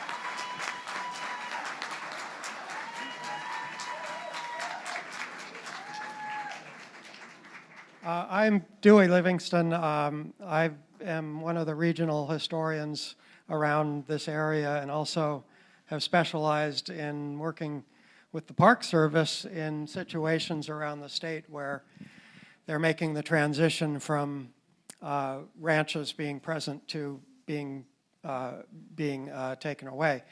And so if you'd allow me 2 questions, these are questions rather than comments. Okay. The first has to do with the NDAs. As somebody who collects the story of how things happen in the world, and especially in our local place, could you explain a little more about the NDAs, how long they last? Do they apply to every family member in one of these families or just the person at the table? And then my second question is, I did the list of classified structures for Point Reyes National Seashore in the 1990s, so I'm pretty well aware of what houses are historic and what aren't. And does the Park Service plan to destroy the housing that, and if you wouldn't mind listening, because this is really a question to you. Trying to get an answer to the first question you posed. But please Is go ahead. whether, I'm well aware of which houses are historic and which aren't, and actually most of the housing is probably not historic housing. Is the plan to bulldoze them and get rid of all of that, those physical houses in the park? So, yeah. Thank you. Okay, Dewey, I think probably your question is posed to the Park Service best. Is that fair? Yeah, and I will just, I'll hand off to Ann on this, but I will just tell you as a lawyer, I know a little bit about the way mediations work. It is very, I'm not aware of any mediation that doesn't have a confidentiality agreement about the mediation itself. Beyond that, in terms of the terms of what's in the settlement, how people feel about it, I don't think there's any restriction. Kevin Lunny just poured his heart out about this settlement, and Ann pointed out that the whole thing is already posted in its totality online. So, you know, I think it's just important to understand the contours of a fairly standard confidentiality agreement about a pending mediation and the broader issue of can we talk about the settlement and what's in it, which I think we can. But I'm going to let Ann correct me about any of that and then also answer your question about the housing. Yeah, I don't think I'm going to correct Jared at all on the NDA and the mediation confidentiality. He's got it. He's got it down. In terms of historic structures, right, so the park has 2 National Historic Districts, the Point Reyes National Historic, Branching National Historic District, and one for Lima Valley.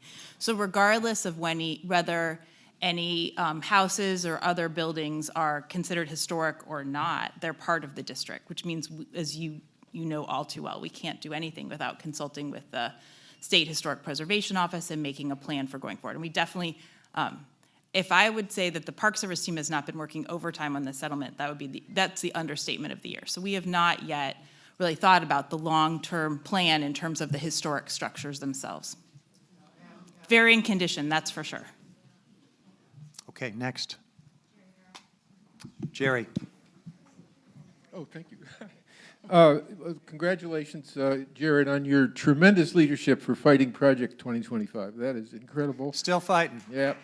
And also your assumption of the ranking membership on the Resources Committee, which Activate America will make sure you get an more exalted title soon, if we can.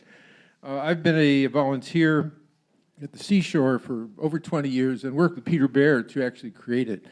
And my analysis of the Seashore is that this is a huge problem and an opportunity, or whatever you want to describe it, but it's only a small part of the problems the Seashore has.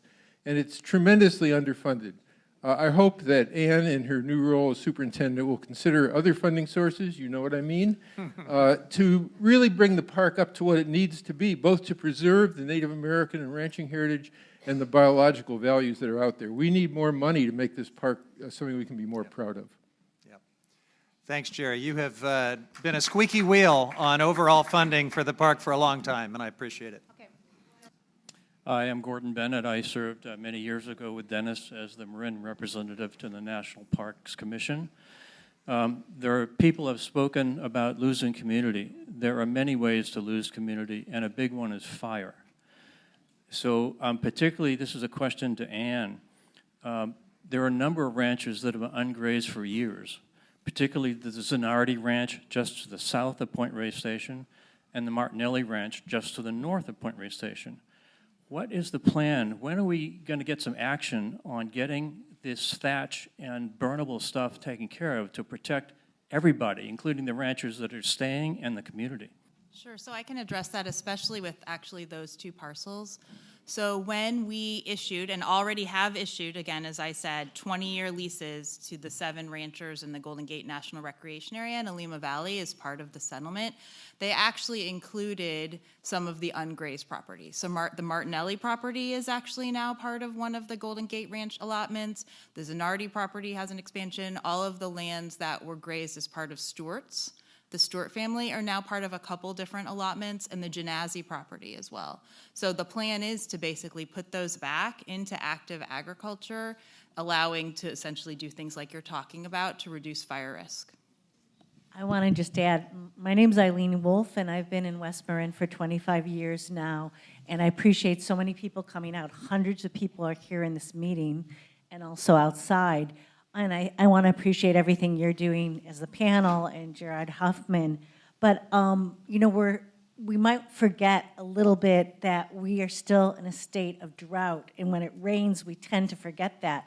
And the cattle is grazing and protecting the land by lowering our fire risk. Second to that, thank you. Second to that, I want to say something else about the elk. All living things rely on water. So we need to make sure the our elk brothers and sisters have water and have access to water. But that's not at the exclusion to the ranches. And I know when I first moved here, the white deer were being culled in Point Reyes Park, and they were doing contraception until they disappeared because they weren't said to be indigenous to this landscape. And we need to look at ways in which we can all live together. We rely on organic farming. We want local food. Organic farming like Strauss, who has changed everything. The whole conversation by reusing all the, I guess, poop and regenerating it to create electricity for his farms. There's creative solutions here. I don't think we as a group, people who live in West Marin, should be hypnotized in a negative way to think it's a done deal. We need to find solutions. Now, I apologize for not coming to the earlier meetings, but I don't think there were earlier town hall meetings. So here we are. Now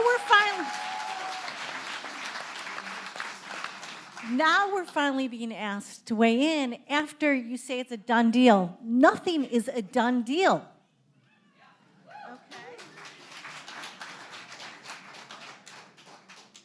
Hi, my name is Kathy Almarini. My heart is racing. I just want to say that I am one of the last 2/3, I guess. We have a dairy here in West Marin. And a couple things. This is federal land. I thought it was for the people. So why didn't anybody ask what the people wanted? Do they want more places to hike, or do they want local food? That was an important question. Number 2, why have a non-disclosure agreement? Again, this is federal land. It concerns us. It's for the people. Number 3, the workers. If this is really about the environment, then do an environmental impact report. How would affect new housing versus letting them live on the park? Why can't they live there? The houses are already there. Are you going to tear them down and put them in the landfill? Is that better for their environment? Or are you going to chop down more new trees and build new houses? More concrete, more trucks on the road? Number 3, or was it 4? I don't know. I lost count. But the settlement agreement is basically a contract. Contracts, in order to be valid, have to have even bargaining power. I don't see even bargaining power. You have the government and partnering with these giant environmental groups with deep pockets going up against 12 teeny tiny farmers who have struggled financially to do what they love for centuries. And they do it because they love it. And now you come in knowing they're at retirement age, knowing that all they have left is their retirement money. You bought them out. That's not negotiating. That's not fair. Those settlement agreements, in my opinion, are not valid. There was no even negotiating power, and today is definitely a sad day. I'm so sorry. Just so you know, that clock up there is wrong. If you want to have opportunity for closing I think statements. maybe one more, and then we can Okay. bring it back to All any right. panelists that want to. Okay, here we go, right there. Hi, everyone. My name's Scott McDonald. I'm a resident of Marshall. I also happen to work at West Marin Community Services with Carlos and Socorro Romo, our executive director, who's here today also. I'm not speaking for WMCS. I'm speaking for myself. I have 2 questions. One is related to the first question about the disclosure agreements that wasn't answered. I'll phrase it a little differently. And for those parties that did sign, are you willing to commit to a process of releasing everyone from the disclosure agreement? Not that you pledged to do so, but would you at least pledge to have a discussion about how to do that? Would you be willing to do that? The second question is related to the role of our elected officials. A crisis has been already happening across the state, but it's really impacted us here, as many have talked about housing. This settlement agreement does more to elevate that crisis to an emergency than anything else. And I see a lack of consideration during the settlement process, even though I don't know what happened behind closed doors. It appears that that was not really considered. You're going to lose all the housing that's provided in the park. The Park Service doesn't provide enough housing for their own employees, which puts a burden on the community and the environment from all the driving and commuting that has to be done. The state doesn't provide enough housing for their park employees that work out here. I'd like to see more of a commitment to solving the housing crisis that's affecting this community from our representatives and the government, where their role is clear. You need to build more housing in the park for your employees. And Congressman Huffman, you can help support that. Yep. Assemblyman Connolly, you need to find more dollars to allow the state parks to build. And I will point to Marconi Center. Why is there not more housing in that park for people who work there and for people in the community? I've raised this issue multiple times, and the parks people ignore it. And the people running the contract to administer Marconi, they don't want to do it. I'm sorry, it's still a public park. It's not their decision. To our county representative, Supervisor Rodoni, the county has put their head in the sand for years about the inadequate housing in the park, as well as on other ranches in this community. Now we're at a crisis point. You knew this settlement was coming. It was pretty clear. I don't see any evidence that there was work being done to prepare for the displacement of the people losing their housing in the park. Now we have an opportunity to address some of that, because I think this is reaching an emergency that the county could declare, and to something Cassandra mentioned before, There are opportunities that are already happening that could be fast-tracked by the county, as well as supported by the federal government. And preferences could be made for a class of people being displaced by this legal settlement to get them into transitional housing and permanent housing here in this community where we want them to stay. So, long-winded, but my question is, long-winded, but the question is, Congressman Huffman, will you commit to getting dollars appropriated for the Park Service to build more housing? Yeah. Superintendent, will you commit to building more housing in the park for your employees? Supervisor Rodoni, will you commit to fast-tracking the Coast Guard development and other public-related projects in West Marin and even in Marin generally, but I'm focused on West Marin. Scott, thank you. That was a good closing comment and question. And and the NDA. So let's start with that because, you know, I hope we're demystifying a little bit of that. There's nothing confidential about what is in the settlement. It is available for everyone to read. And there's, to my understanding, again, correct me if I'm wrong, any of the parties to the litigation, there's nothing that prevents anyone from talking about it with the exception, and this is an important one, is I think there is confidentiality about the financial terms between the Nature Conservancy and the individual ranchers. And I personally don't feel comfortable jamming them about public disclosure of that. I think that's their business. And I don't know that all of them would want all of that out in the public domain. So I think the parts of this that should be public, again, to my understanding, are public and are transparent, and a piece of it that should be probably best kept private unless the ranchers choose otherwise, is still going to be private. And I'm going to support the ranchers in what they want to do on that piece. Now, on the housing, great points and great questions that you raised, Scott. I will commit to you that anything that we run up against by way of challenge that's in the law or that I can affect as a congressman, I'm going to do everything I can. So, yeah, money, the lucre is part of it, right? It's going to be a tough couple years here with Elon Musk and the Doge folks coming at the federal budget, but I will do everything I can to support the Park Service in meeting that need. But sometimes you hear the park talk about the limitations in the law itself, that they are prohibited from building housing in the park outside of their staff that's disconnected from ranching, and that's where we get into a challenge. If I need to look at even changing the law to give them more flexibility, I will do that. I will at least try to do that. If there's anything I can do by way of community project funding, what we used to call earmarks, I will try to do that, absolutely. And one last piece of this, if there are some pieces of Park Service land that can be swapped or transferred that are not essential to the operations of the park, that requires Congress to act, and I will do that, okay? I think I've answered about as specifically as I can. I'm going to ask Dennis or any of the others that want to speak to that to go ahead. Yeah, thank you, Congressman. You know, this morning I spent a lot of time listening to the LA News and listening to my colleagues dealing with what they're dealing with down there. And it really puts everything into perspective. Not that our problems aren't significant, they are.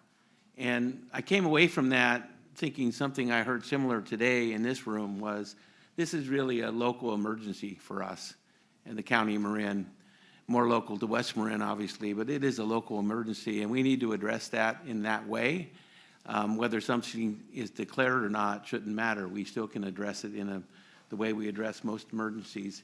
You know, I want to add that the county of Marin has spent tens of millions of dollars on affordable housing over the last 10 years, including the Coast Guard, including CLAM, and the land trust that we have supported, and that's been put to work. It's not that we've done our job, it's just that we haven't ignored our job. We've been doing as much as we can. I do agree that we need to look at some of the things, the policies in place that prohibit the creation of a housing, in particular affordable housing, throughout Marin and West Marin. And we're committed to do that at the county. You know, but I want to remind everyone, this is about human beings. This is about our neighbors. And we really need to understand what these impacts are going to be. the emergency in LA didn't have a choice. They got stuck with something. We have the great fortune of some time here to work through what we're dealt with and how to build solutions around it, because we need to move forward from this point, from the settlement agreement, and figure out what the next steps are. We know that our schools will be impacted. We know that our economies will be impacted. We know that our communities will be impacted. And we have to figure out how to adapt and mitigate those impacts. You know, we're committed at the county to do this. We can't do it alone. If you think we can, you're fooling yourself. We need all our partners, including the federal, the state, but we also need all the neighbors, all our nonprofits to step up and help us get this done and make sure when there's projects that are on the horizon that we get good support in our community. And quite honestly, we also need help right now. Anyone who wants to can contribute to the transition fund for the workers on these ranches going forward. I think we have a commitment of approximately $2.5 million at this point, but that certainly can grow, and all of you can participate in that if you want to help make this transition somewhat palatable.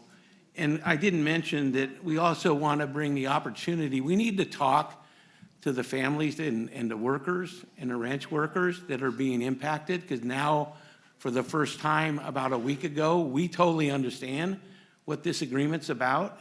And there's going to be a lot of Monday morning quarterbacking about this, but that's not going to do us any good. We need to look to the future and figure out what are we going to do now that we know the decision's been made. How are we going to address these issues? How are we going to help the farm workers, the other tenants that live on those ranches, and the people that are related to those ranches in terms of employment? We need to bring retraining for people. So if they want that opportunity to be retrained to work in other areas, we need to help them find other jobs if they want to stay in the same field that they're in. And all that needs to be worked out. And the first step is to actually hear from the people that are being impacted. And we haven't had an opportunity to date to take that opportunity to hear from the farm workers, hear from the employees that work on those farms, and hear from the tenants that will be impacted. And we plan to do that in the near future. Thank you.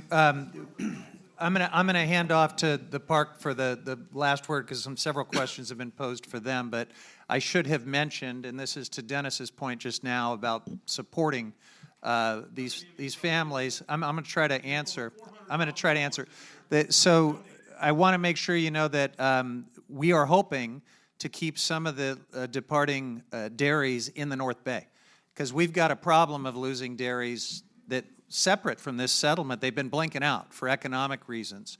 And so kind of anticipating some of this, I secured $1 million of transition assistance that is intended to try to help, we think, at least one of these dairies, maybe two, but at least one, we can hopefully hang on to and keep in the North Bay. And I hope all of you will work with us to try to make that happen. Ann. I think the only question That's why $1 million is helpful. Just let other people talk, please. I never talk yet. Yeah. I You've talked the whole time. Jared, I live out there. Okay. My life matters, man. You have a home to go to. We don't. All right. In 15 months, bro. 15 months. I will talk to you. I will talk to you offline. I promise you. And you need to resign. Okay. You are very selfish, man. Resign now. Okay. You're a Ann. failure. I think the only question that was left for me was about Park Service employee housing. And yeah, we have the same struggles. Well, the only NDA that the Park Service has is about the mediation itself and what happened in the mediation. I don't think that that's something that can be changed, but I'm not an attorney. So that'd be something I'd have to, and that's Department of Justice on our side, right? That represents the federal government. That's not something that I can weigh in on the side of Department of Justice. In terms of housing, we recognize and have always recognized that Park Service employees really struggle in this community too, and are a really important part of this community. We continue to look for opportunities in the park for employee housing. We've secured funding actually for some properties already, unassociated with any of this, and we're hoping to move some of that forward. This administration has been really helpful in terms of helping to look for funding for employee housing and recognizing across the Park Service, nationwide, that employee housing and good employee housing is a problem for Park Service employees. I'm hoping that continues, but we'll continue to take advantage of it as long as we can. All right, folks, thank you for your participation and your patience. This won't be our last public conversation, but I appreciate you being part of today.